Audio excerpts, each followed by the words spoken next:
একটি মামলা করেছিলেন ওয়াসিম আকরাম, কিন্তু বাদী হিসেবে শুনানির জন্য বেশ কয়েকবার আদালতে হাজির না হওয়ায় গ্রেপ্তারি পরোয়ানা জারি করা হলো তার বিরুদ্ধে। মঙ্গলবার করাচির একটি স্থানীয় আদালত এমন নির্দেশ দিয়েছেন। আকরামের বিরুদ্ধে জামিনযোগ্য পরোয়ানা জারি করেছেন আদালত। আগামী 17 জানুয়ারি আদালতে হাজির হতে হবে তাকে।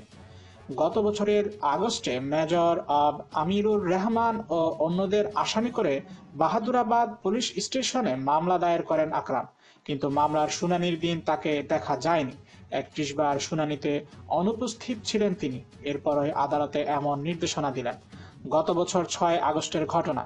ওই দিন তরুণ বোলারদের ট্রেনিং সেশনে যোগ দেওয়ার জন্য জাতীয় করাচি স্টেডিয়ামে যাচ্ছিলেন আকরাম। করাচির কারসাজ রোডে তার মার্সিডিজ গাড়িটির সঙ্গে আরেকটি গাড়ির ধাক্কা লাগে। আকরাম গাড়িটি পেছনে সরিয়ে ঝামেলা এড়ানোর চেষ্টা করেন, কিন্তু অন্য গাড়িটির পেছনে বসা রহমান বন্দুক হাতে বেরিয়ে আসেন এবং আকরামের গাড়ি লক্ষ্য করে গুলি ছোড়েন। রহমানের বিরুদ্ধে মামলা দায়ের করেন আকরাম। রহমান জামিন নিয়ে গ্রেপ্তার এড়ান এবং অনিচ্ছাকৃত ভুলের জন্য সাবেক অধিনায়কের কাছে ক্ষমা চান।